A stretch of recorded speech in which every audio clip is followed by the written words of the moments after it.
India गठबंधन अलग अलग विचारधारा के पार्टियों का समागम है, जिनके अपने अपने मुद्दे हैं।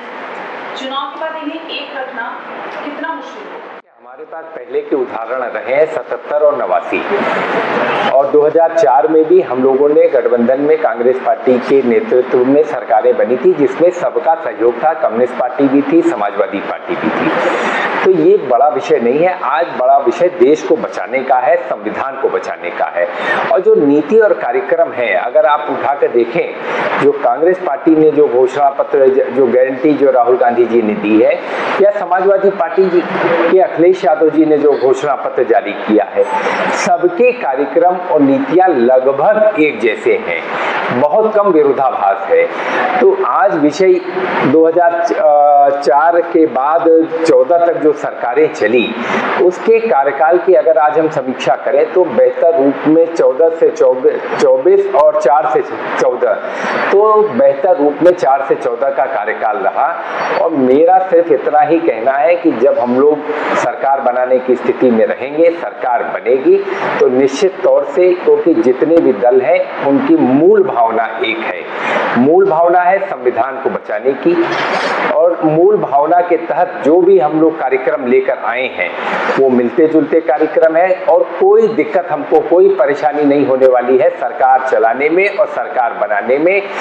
लोग, बीजेपी के लोग ये जरूर प्रचार करते हैं, लेकिन उनका प्रचार जो है एक चुनावी स्टंट की तरह होता है कि वो कहते कुछ है, करते कुछ है।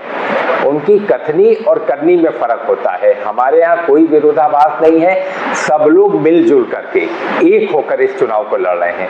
जिस तरीके आज देश में माहौल है, क्या कभी ने सोचा था कि देश में चुने हुए मुख्यमंत्री को जेल में डाल दिया जाएगा? 3 बार के निर्वाचित मुख्यमंत्री अरविंद केजरीवाल जी को जेल में डाला जाता है।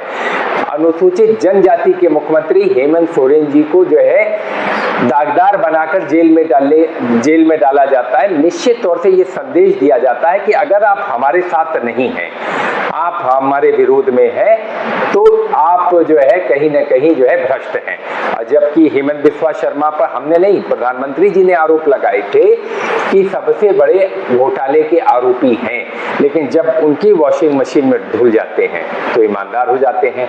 अजीत पवार जी 70,000 करोड़ के आरोपी प्रधानमंत्री जी ने कहा था, हम लोगों ने नहीं कहा था। उसके बाद उनके साथ मिल जाते हैं तो वो उप मुख्यमंत्री हो जाते हैं। और जितने जो है अशोक चौहान जी, आदर्श हाउसिंग सोसाइटी घोटाले के आरोपी, रातों रात बीजेपी में शामिल होते हैं, अगले दिन उनको टिकट मिल जाता है।